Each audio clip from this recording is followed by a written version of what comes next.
my name is McKay Tebbs, and I'm here today to show you how I use Pro Tools creatively when I'm working on songs. And the song I'm going to show you today is a song that I wrote. It's called Booyah. It's a sports rock anthem. I think my big dream with it is to someday go to a basketball game and hear it playing on the PA system there. The thing that I think is really interesting about it from an aesthetic point though is the groove. Usually a groove in a rock song has a snare sounding on beats 2 and 4. 1, 2, 3, 4. But in this song I have the snare sounding on beats 2 and the and of 3, and it just kind of have this up kind of feel to it. So it's like 1, 2, 3, and 4, and 1, 2, and 3, and 4, and so I try to keep that groove going throughout the whole thing. The song features a guitar and sax melody duet, just playing the same melody together. What I guess most proud of it is the Booyah voices. In writing instrumental music, sometimes it's hard to know how to use a voice, but it can bring ideas into the song that make it better, I guess. And that's what I'm doing with my Booyah voices here. So let's jump into it and see what's going on.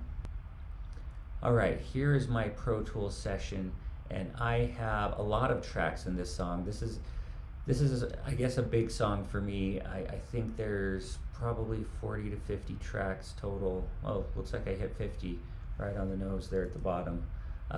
So yeah, bottom half I got drum tracks here, about 10 of them or so, and then starting from the top down, I've got some piano and organ, and these are my MIDI tracks here, these brown ones on the top, piano, organ, and kick. This kick is a MIDI kick sound, and I like to have it in there to help reinforce the real kick sound. And then I have 2 big booms happening in the song. Below that, I start recording my real instruments. There's bass, there's the wah guitar and snare guitar. I do want to show you this wah guitar track really quick. And both of these tracks are the same track. I just I doubled them so that it would kind of be a stereo effect and just re-enhance the strength of them. But here is the wah guitar part at the beginning of the song.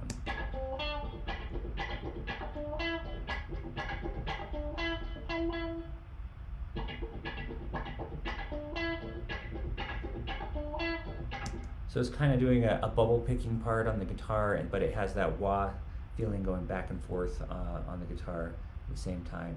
The snare guitar is definitely reinforcing that beat I was talking about. I'm just having it strum on beats 2 and the and of 3, and this was something that I guess I kind of picked up from listening to old James Brown recordings, because the snare, the electric guitar on those recordings, a lot of them was always doing what the snare was doing, and it just helped reinforce the groove really big. And with the snare being off, I kind of want to have one of the instrument reinforcing that rhythm at the same time. 1, 2, 3, and 4, and 1, and 2, and 3, and 4, and 1, and 2, and 3, and 4, and 1, 2, and 4.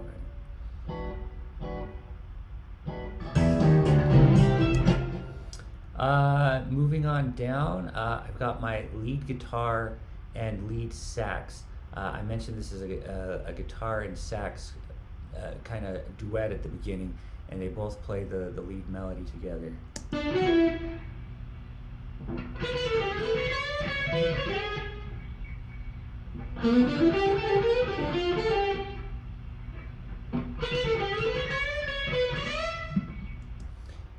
Okay, and now I have some of the non-musical aesthetics in the song, other things that enhance it. And since this is a basketball themed song, I thought it'd be really cool to have the sound of a basketball game going on during the song. So I do have that right here. Here's the basketball court. It just sounds like guys playing basketball in a gym.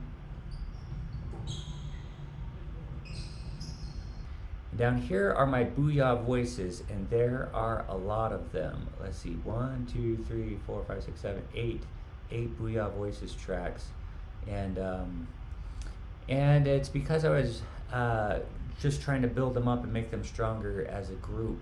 But I basically recorded myself saying these words, and then afterwards I pitched them down using the Audio Suite time shift tool. And at the end of it all, they sounded like this. Booyah! Stockton to Malone. Mailman delivers. Efficiency scores. Booyah! 3 minutes to go. Boom shakalaka. He's on fire. Okay, he's on fire. So yeah, those are the Booyah voices there. Some of them I pitched down low, some of them I pitched up high, and when you pitch them up high, it makes them sound like little alien type voices.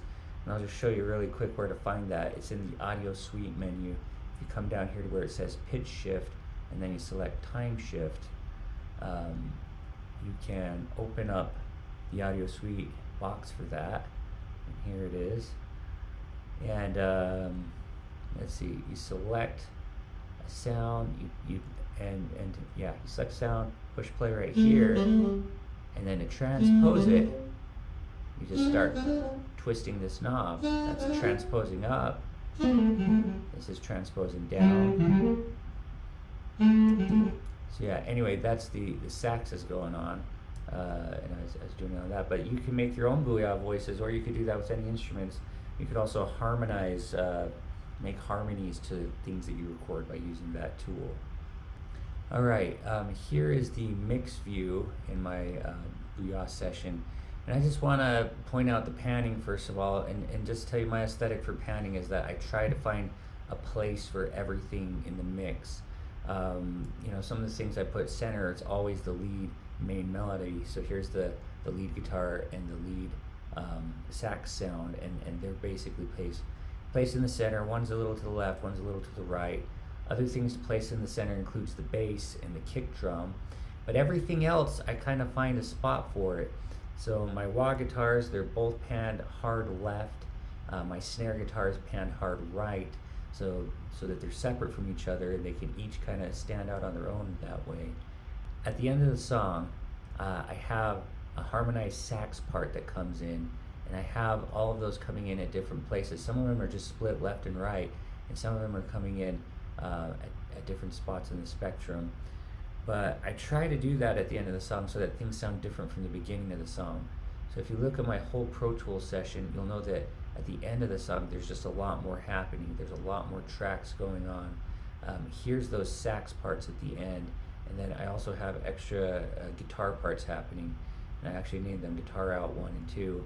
And so anyway, if we wanted to listen to those, it just kind of makes the ending sound bigger than the beginning was.